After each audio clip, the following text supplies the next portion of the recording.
ನಮಸ್ತೆ ಬಂಧುಗಳೇ.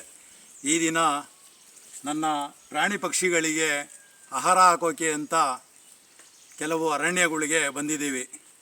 ಇವತ್ತು ಪಶು ಪಕ್ಷಿಗಳ ಹಸಿವು ನೀಗಿಸುವಂಥ ಸೇವೆ ಹಲವಾರು ಭಕ್ತಾದಿಗಳು ನನ್ನ ಪ್ರಾಣಿ ಪಕ್ಷಿಗಳಿಗೆ ಬಾಳೆಗೊನೆ, ಸೌತೆಕಾಯಿ, ತರಕಾರಿ ಇಂಥ ಪದಾರ್ಥಗಳನ್ನ ಕೊಟ್ಟು ಆ ವನ್ಯಜೀವಿಗಳ ಹಸಿವನ್ನು ನೀಗಿಸುವಂಥ ಕೆಲಸವನ್ನು ದಿನನಿತ್ಯ ಮಾಡುವಂಥ ನನ್ನ ಸೇವೆ.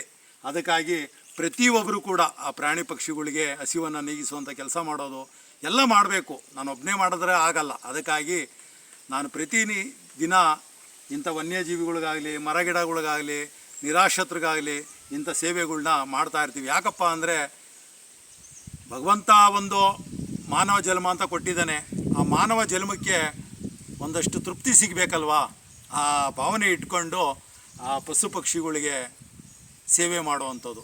ಅದಕ್ಕಾಗಿ ಬಂಧುಗಳೇ, ಹಲವಾರು ನನ್ನ ಕರ್ನಾಟಕದ ಜನತೆ ಇದೊಂದು ವನ್ಯಜೀವಿಗಳ ಸಂರಕ್ಷಣೆಗೆ ಸಹಕರಿಸ್ತಾರಲ್ಲ, ಅದು ನನ್ನ ಪುಣ್ಯ.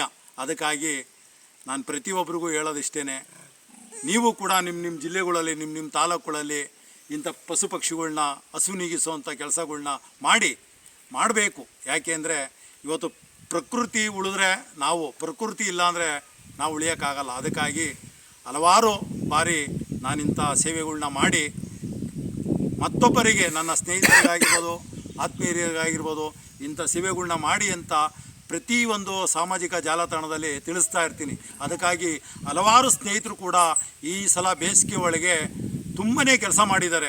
ಪಶು ಪಕ್ಷಿಗಳಿಗೆ ಆಹಾರ ಹಾಕುವಂಥದ್ದು, ಅವಕ್ಕೆ ನೀರಿಡೋವಂಥದ್ದು, ಇಂಥ ಸೇವೆಗಳ್ನ ಮಾಡಿದ್ದಾರೆ. ಮಾಡಬೇಕು. ಅದಕ್ಕಾಗಿ ಇದೊಂದು